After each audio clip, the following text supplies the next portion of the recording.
everyone. Welcome so much for being here. I'd like to introduce everyone to bring on Robert F. Kennedy Jr.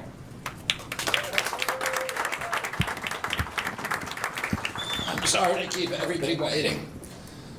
16 months ago, in April of 2023, I launched my campaign for President of the United States.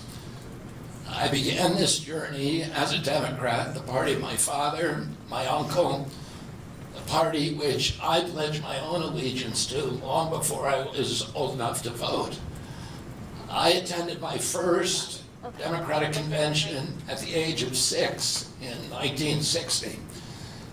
And back then, the Democrats were the champions of the Constitution, of civil rights. The Democrats stood against authoritarianism, against censorship, against colonialism, imperialism, and unjust wars. We were the party of labor, of the working class. The Democrats were the party of government transparency and the champion of the environment. Our party was the bulwark against big money interests and corporate power. True to its name, it was the party of democracy. As you know, I left that party in October because it had departed so dramatically from the core values that I grew up with. It had become the party of war, censorship, corruption, big pharma, big tech, big ag, and big money. When it abandoned democracy by canceling the primary to conceal the cognitive decline of the sitting president, I left the party to run as an independent. The mainstream of American politics and journalism derided my decision. Conventional wisdom said that it would be impossible even to get on the ballot as an independent because each state poses an insurmountable tangle of arbitrary rules for collecting signatures. I would need over 1 million signatures, something no presidential candidate in history had ever achieved. And then I'd need a team of attorneys and millions of dollars to handle all the legal challenges from the DNC. The naysayers told us that we were climbing a glass version of Mount Impossible. So the first thing I want to tell you is that we proved them wrong. We did it because beneath the radar of mainstream media organs, we inspired a massive independent political movement. More than 100,000 volunteers sprang into action, hopeful that they could reverse our nation's decline. Many worked 10-hour days, sometimes in blizzards and blazing heat. They sacrificed family time, personal commitments, and sleep month after month, energized by a shared vision of a nation healed of its divisions. They set up tables at churches and farmers markets. They canvassed door to door. In Utah and in New Hampshire, volunteers collected signatures in snowstorms, convincing each supporter to stop in the frigid cold, take off their gloves, and to sign legibly. During a heat wave in Nevada, I met a tall, athletic volunteer who cheerfully told me that he had lost 25 pounds collecting signatures in 117-degree heat. To finance this effort, young Americans donated their lunch money, and senior citizens gave up part of their Social Security checks. Our 50-state organization collected those millions of signatures and more. No presidential campaign in American political history has ever done that. And so I want to thank all of those dedicated volunteers and congratulate the campaign staff who coordinated this enormous logistical feat. Your accomplishments were regarded as impossible. You carried me up that glass mountain. You pulled off a miracle. You achieved what all the pundits said could never be done. You have my deepest gratitude, and I'm never going to forget that, not just for what you did for my campaign, but for the sacrifices you made because you love our country. You showed everyone that democracy is still possible here. It continues to survive in the press and in the idealistic human energies that still thrive beneath the canvas of neglect and of official and institutional corruption. Today, I'm here to tell you that I will not allow your efforts to go to waste. I'm here to tell you that I will leverage your tremendous accomplishments to serve the ideals that we share, the ideals of peace, of prosperity, of freedom, of health, all of the ideals that motivated my campaign. I'm here today to describe the path forward that you opened with your commitment and with your hard labors. Now, in an honest system, I believe that I would have won the election. In a system the kind that my father and my uncles thrived in, a system with open debates, with fair primaries, with regularly scheduled debate, with fair primaries, and with a truly independent media untainted by government propaganda and censorship. In a system of nonpartisan courts and election boards, everything would be different. After all, the polls consistently showed me beating each of the other candidates, both in favorability and also in head-to-head matchups. But I'm sorry to say that while democracy may still be alive at the grassroots, it has become little more than a slogan for our political institutions, for our media, and for our government, and most sadly at all for me, the Democratic Party. In the name of saving democracy, the Democratic Party set itself to dismantling it, lacking confidence in its candidate, that its candidate could win in a fair election at the voting booth. The DNC waged continual legal warfare against both President Trump and myself. Each time that our volunteers turned in those towering boxes of signatures needed to get on the ballot, the DNC dragged us into court, state after state, attempting to erase their work and to subvert the will of the voters who had signed those petitions. It deployed DNC-aligned judges to throw me and other candidates off the ballot and to throw President Trump in jail. It ran a sham primary that was rigged to prevent any serious challenge to President Biden. Then, when a predictably bungled debate performance precipitated the palace coup against President Biden, the same shadowy DNC operatives appointed his successor, also without an election. They installed a candidate who was so unpopular with voters that she dropped out in 2020 without winning a single delegate. My uncle and my father both relished debate. They prided themselves on their capacity to go toe-to-toe with any opponent in the battle over ideas. They would be astonished to learn of a Democratic Party presidential nominee who, like Vice President Harris, has not appeared in a single interview or an unscripted encounter with voters for 35 days. This is profoundly undemocratic. How are people to choose when they don't know whom they are choosing? And how can this look to the rest of the world? My father and my uncle were always conscious of America's image abroad because of our nation's role as the template for democracy, a role model for democratic processes, and the leader of the free world.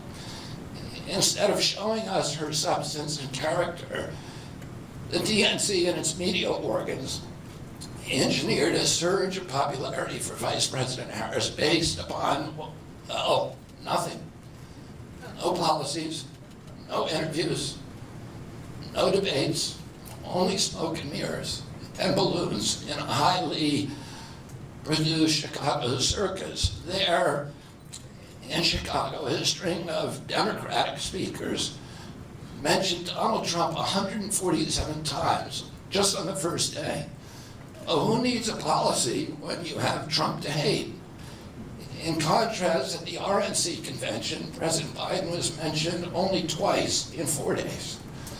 I do interviews every day. Many of you have interviewed me. Anybody who asks gets to interview me. Some days I do as many as 10. President Trump, who actually was nominated and won an election, also does interviews daily. How did the Democratic Party choose a candidate that has never done an interview or debate during the entire election cycle? We know the answers. They did it by weaponizing the government agencies. They did it by abandoning democracy. They did it by suing the opposition and by disenfranchising American voters. What most alarms me isn't how the Democratic Party conducts its internal affairs or runs its candidates. What alarms me is the resort to censorship and media control and the weaponization of the federal agencies. When a US president colludes with or outright coerces media companies to censor political speech, it's an attack on our most sacred right of free expression, and that's the very right upon which all of our other constitutional rights rest.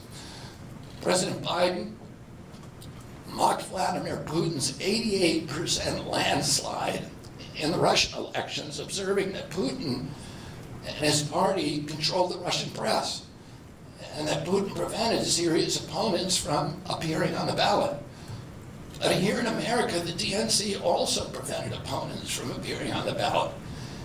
And our television networks expose themselves as Democratic Party organs.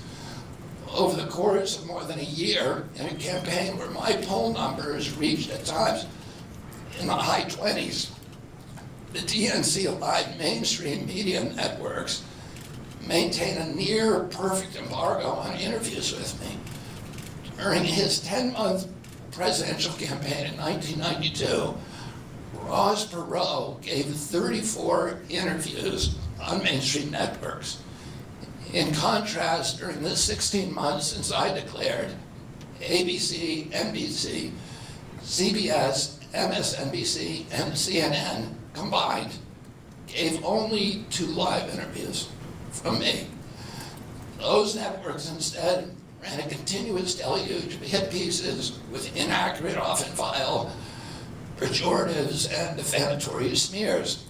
Some of those same networks and colluded with the DNC to keep me off the debate stage. Representatives of those networks are in this room right now, and I'll just take a moment to ask you to consider the many ways that your institutions have abdicated this really sacred responsibility, the duty of a free press to safeguard democracy and to challenge always the party in power, instead of maintaining that posture of fear or skepticism toward authority. Your institutions have made themselves government mouthpieces and stenographers for the organs of power. You didn't alone cause the devolution of American democracy, but you could have prevented it. The Democratic Party's censorship of social media was even more of a naked exercise of executive power. This week, a federal judge, Terry Doty, upheld my injunction against President Biden, calling the White House's censorship project, quote, the most egregious violation of the First Amendment in the history of the United States of America. Doty's previous 155-page decision details how, just 37 hours after he took the oath of office, swearing to uphold the Constitution, President Biden and his White House opened up a portal and then invited the CIA, the FBI, CISA, which is a censorship agency, it's the center of the censorship industrial complex, DHS, the IRS, and other agencies to censor me and other political dissidents on social media. Even today, users who try to post my campaign videos to Facebook or YouTube get messages that this content violates community standards. 2 days after Judge Doty rendered his decision this week, Facebook was still attaching warning labels to an online petition calling on ABC to include me in the upcoming debate. They said that violates community standards, their community standards. The mainstream media was once the guardian of the First Amendment and democratic principles. and it's joined this systemic attack on democracy. It also, the media justifies their censorship on the grounds of combating misinformation, but governments and oppressors don't censor lies. They don't fear lies. They fear the truth, and that's what they censor. And I don't want any of this to sound like a personal complaint, because it's not. For me, it's all part of a journey, and it's a journey that I signed up with. But I need to make these observations because I think they're critical for us doing the thing that we need to do as citizens in a democracy to assess where we are in this country and what our democracy still looks like, and the assumptions about U.S. leadership around the globe. And are we really still a role model for democracy in this country? Or have we made it, a kind of a joke? And here's the good news. While mainstream outlets denied me a critical platform, they didn't shut down my ideas, which have especially flourished among young voters and independent voters, thanks to the alternative media. Many months ago, I promised the American people that I would withdraw from the race if I became a spoiler. A spoiler is someone who will alter the outcome of the election but had no chance of winning. In my heart, I no longer believe that I have a realistic path to electoral victory in the face of this relentless, systematic censorship and media control. So I cannot in good conscience ask my staff and volunteers to keep working their long hours or ask my donors to keep giving when I cannot honestly tell them that I have a real path to the White House. Furthermore, our polling consistently showed that by staying on the ballot in the battleground states, I would likely hand the election over to the Democrats with whom I disagree on the most existential issues: censorship, war, and chronic disease. Well, I want everyone to know that I am not terminating my campaign. I am simply suspending it and not ending it. My name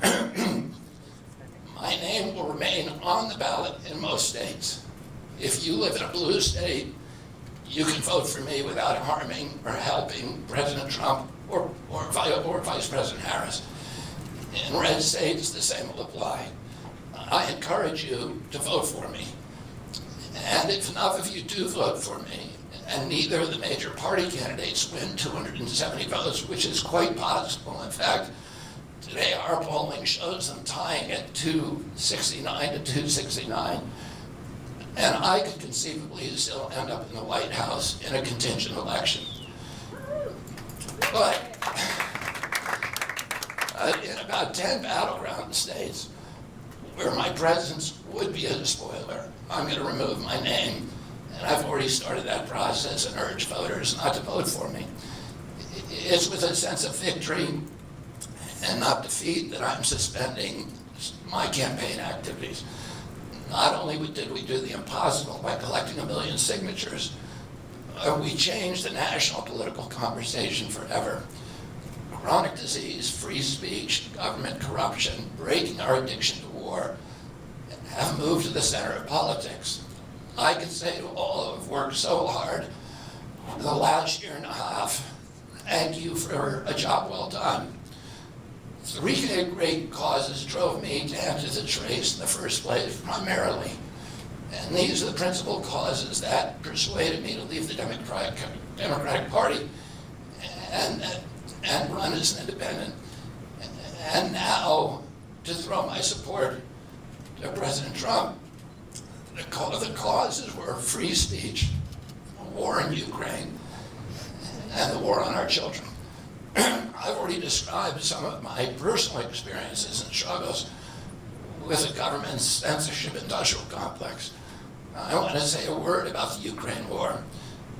The military industrial complex has provided us with a familiar comic book justification, like they do on every war, that this one is a noble effort to stop a supervillain, Vladimir Putin, from invading the Ukraine and then to thwart his Hitler-like march across Europe.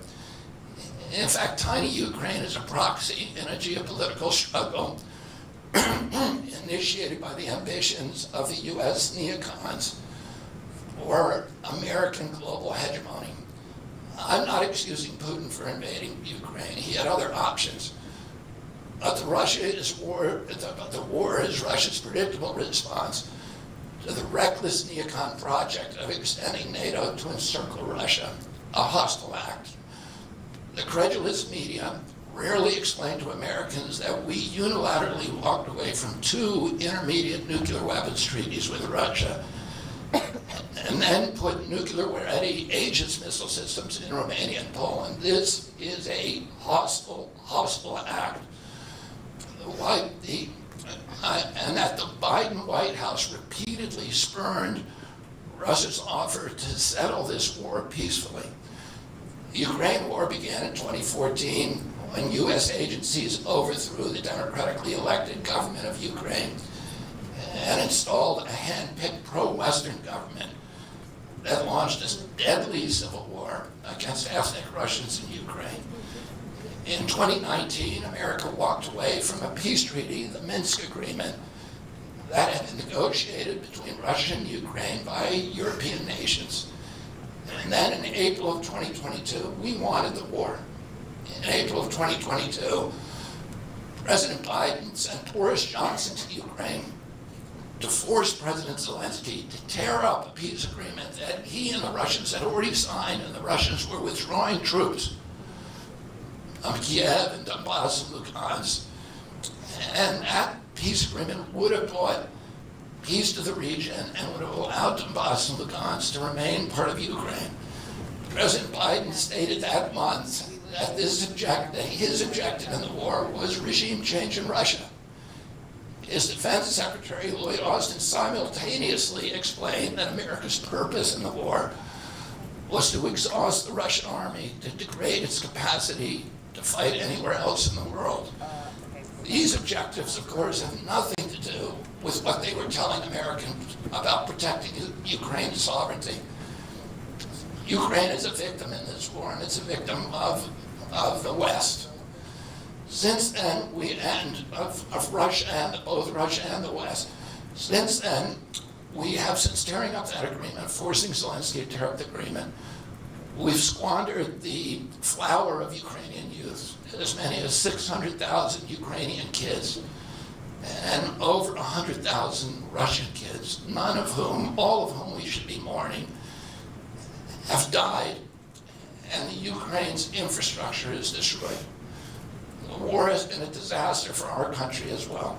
We squandered nearly $200 billion already, and these are badly needed dollars in our communities, suffering communities all over our country. The Nord Stream pipeline sabotage and the sanctions have destroyed Europe's industrial base, which formed the bulwark of US national security. A strong Germany with a strong industry is a much, much stronger deterrent to Russia, and a Germany that is deindustrialized and turned into just an extension of US military base. We've pushed Russia into a disastrous alliance with China and Iran. We're closer to the brink of nuclear exchange than at any time since 1962. And the neocons in the White House don't seem to care at all.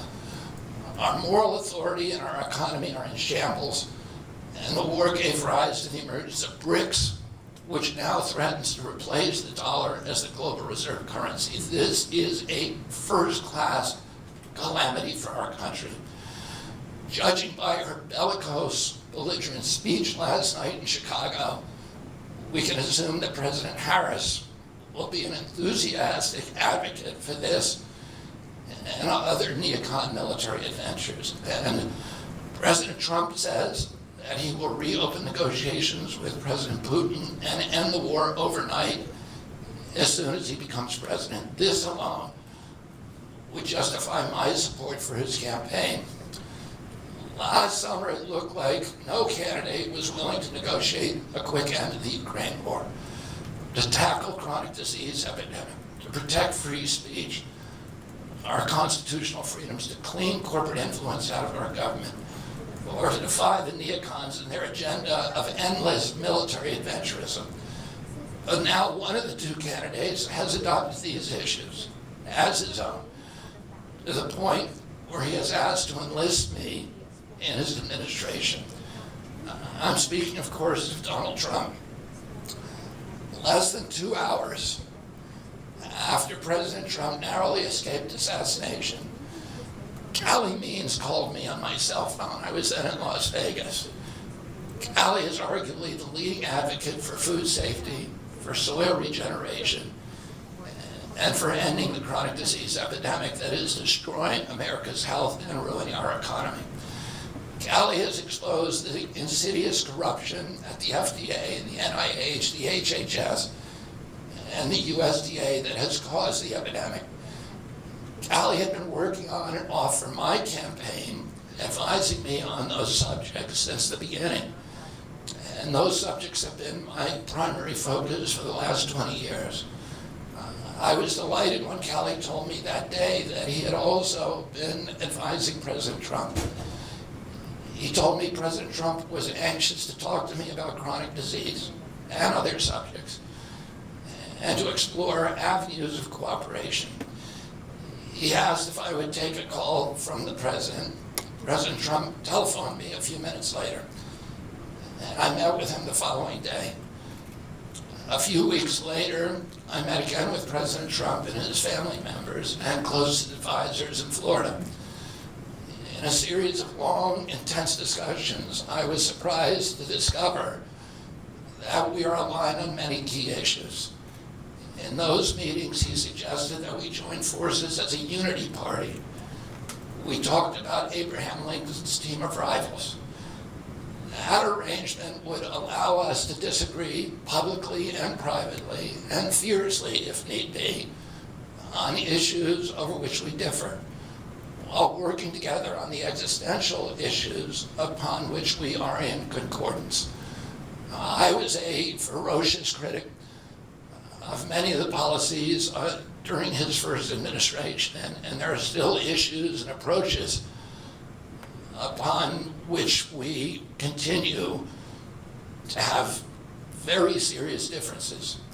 We are aligned with each other on other key issues, like ending the forever war, ending the childhood disease epidemics, securing the border, protecting freedom of speech, unraveling the corporate capture of our regulatory agencies, getting the U.S. intelligence agencies out of the business of propagandizing and censoring and surveilling Americans and interfering with our elections.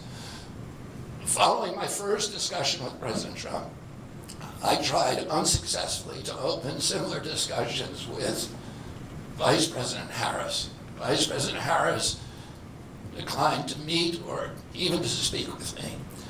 Suspending my candidacy is a heart-rending decision for me, but I'm convinced that it's the best hope for ending the Ukraine war and ending the chronic disease epidemic that is eroding our nation's vitality from the inside, and for finally protecting free speech.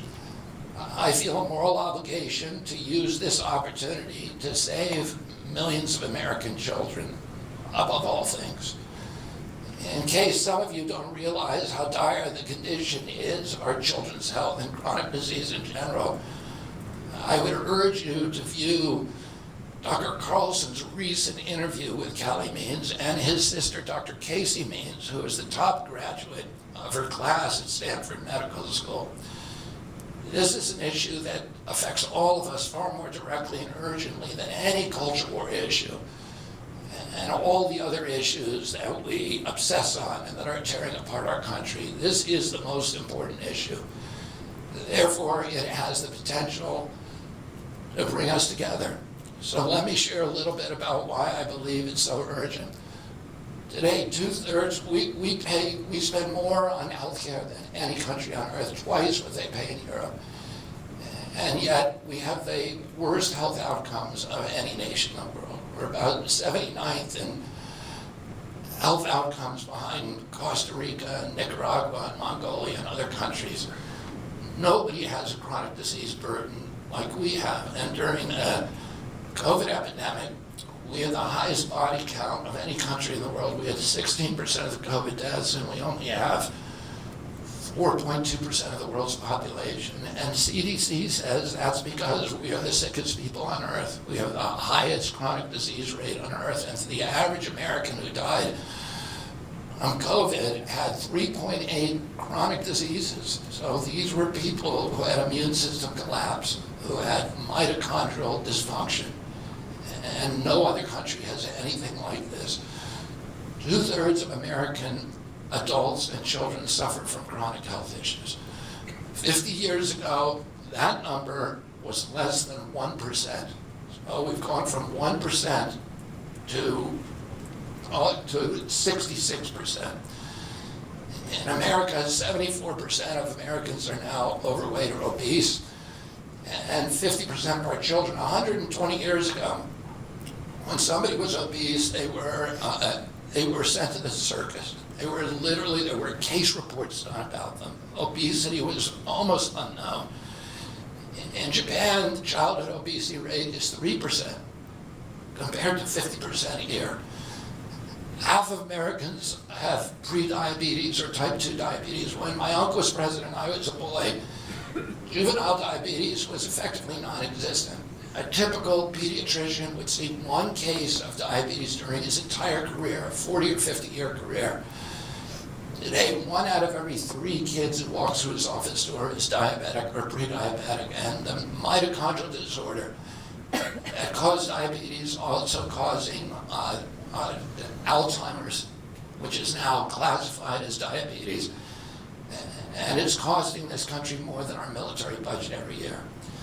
There's been an explosion of neurological illnesses that I never saw as a kid: ADD, ADHD, speech delay, language delay, Tourette's syndrome, narcolepsy, ASD, Asperger's, autism.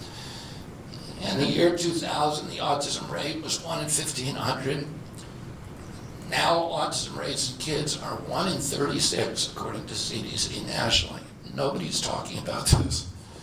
1 in every 22 kids in California has autism. And this is a crisis that 77% of our kids are too disabled to serve in the United States military. What is happening to our country? And why isn't this in the headlines every single day? There's nobody else in the world that is experiencing this. This is only happening in America. About 18%, and by the way, there has been no change in diagnosis, which the industry sometimes like to say. There has been no change in screening. This is a change in incidence. In my generation, 70-year-old men, the autism rates are about 1 in 10,000. In my kids' generation, 1 in 34.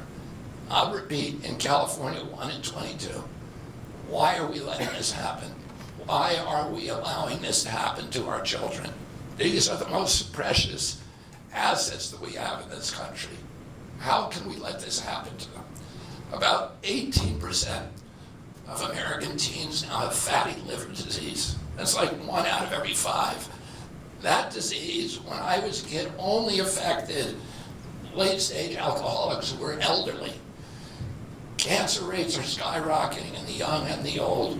Young adult cancers are up 79%. 1 in 4 American women is on antidepressant medication. 40% of teens have a mental health diagnosis. And 15% of high schoolers are on Adderall, and 500,000 children on SSRIs. So what's causing this suffering? I'll name 2 culprits. First and the worst is ultra-processed food.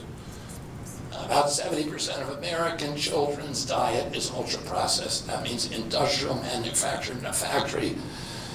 These foods consist primarily of processed sugar, ultra-processed grains, and seed oils. Lab laboratory scientists who many of whom formerly worked for the cigarette industry, which purchased all the big food companies in the 1970s and 80s, deployed thousands of scientists to figure out new chemicals to make the food more addictive. And these ingredients didn't exist 100 years ago. Humans aren't biologically adapted to eat them. Hundreds of these chemicals are now banned in Europe, but ubiquitous in American processed foods. The second culprit is toxic chemicals in our food, in our medicine, in our environment. Pesticides, food additives, pharmaceutical drugs, and toxic waste permeate every cell of our bodies. The assault on our children's cells and hormones is unrelenting. To name just one problem, many of these chemicals increase estrogen. Because young children are ingesting so many of these hormone disruptors, America's puberty rate is now occurring at age 10 to 13, which is 6 years earlier than girls were reaching puberty in 1900. Our country has the earliest puberty rates of any continent on the earth. And no, this isn't because of better nutrition. This is not normal. Breast cancer is also estrogen driven, and it now strikes 1 in 8 women. We are mass poisoning all of our children and our adults. And considering the grievous human cause of this tragic epidemic of chronic disease, it seems almost crass to mention the damage it does to our economy. But I'll say, it is crippling the nation's finances. When my uncle was president, our country spent $0 on chronic disease. Today, government healthcare spending is almost all for chronic disease. And it's double the military budget. And it is the fastest growing budget item in the federal budget. And chronic disease costs more to the economy as a whole, costs at least $4 trillion, 5 times our military budget. And that's a 20% drag on everything we do and everything we aspire to. Poor and minority communities suffer disproportionately. People who worry about DEI or about bigotry of any kind, this dwarfs anything. We are poisoning the poor. We are systematically poisoning minorities across this country. Industry lobbyists have made sure that most of the food stamp lunch program, about 70% of food stamps and about 70 or 77% of school lunches are processed foods. There's no vegetables, there's nothing that you would want to eat. We are just poisoning the poor citizens, and that's why they have the highest chronic disease burden of anybody, any demographic in our country, and the highest in the world. The same food industry lobbied to make sure that nearly all agricultural subsidies go to commodity crops that are the feedstock of processed food industry. These policies are destroying small farms, and they're destroying our soils. We give about, I think, 8 times as much in subsidies to tobacco than we do to fruits and vegetables. It makes no sense. If we want a healthy country, the good news is that we can change all this. We can change it very, very quickly. America can get healthy again. To do that, we need to do 3 things. First, we need to root out the corruption in our health agencies. Second, we need to change incentives in our healthcare system. And third, we need to inspire Americans to get healthy again. 80% of NIH grants go to people who have conflicts of interest. These are the people, virtually everybody who sits, Joe Biden just appointed a new panel to NIH to decide the food recommendations. And they're all people who are from the industry. They're all people who are from the processed food companies. They're deciding what Americans, here is healthy. And the recommendations on the food pyramid, and what goes to our school lunch programs, what go to the program, the Swiss program, the food stamp programs, they are all corrupted and conflicted individuals. These agencies, the FDA, USDA, and CDC, all of them are controlled by giant for-profit corporations. 75% of the FDA's funding doesn't come from taxpayer, it comes from pharma. And pharma executives and consultants and lobbyists cycle in and out of these agencies with President Trump's backing. I'm going to change that. We're going to staff these agencies with honest scientists and doctors who are free from industry funding. We're going to make sure the decisions of consumers, doctors, and patients are informed by unbiased science. A sick child is the best thing for the pharmaceutical industry. When American children or adults get sick with a chronic condition, they're put on medication for their entire life. Imagine what will happen when Medicare starts paying for Ozempic, which costs $1,500 a month, and is being recommended for children as young as 6, all for a condition, obesity, that is completely preventable and barely even existed 100 years ago. And 74% of Americans are obese. The cost, if all of them took their Ozempic prescription, is $3 trillion a year. This is a drug that is made by Novo Nordisk, the biggest company in Europe. It's a Danish company, and the Danish government does not recommend it. It recommends change in diet to treat obesity and exercise. And in our country, the recommendation now is for Ozempic to children at age 6. Novo Nordisk, the biggest company in Europe, and virtually its entire value is based upon its projections of what it's going to sell, of the Ozempic it's going to sell to America. And we have the food lobbyists have a bill in front of Congress today that is backed by the White House, backed by Vice President Harris and President Biden, to allow this to happen. This $3 trillion cost that is going to bankrupt our country. For a fraction of that amount, we could buy organic food for every American family, 3 meals a day, and eliminate diabetes altogether. We're going to bring healthy food back to school lunches. We're going to stop subsidizing the worst foods with our agricultural subsidies. We're going to get toxic chemicals out of our food. We're going to reform the entire food system. And for that, we need new leadership in Washington.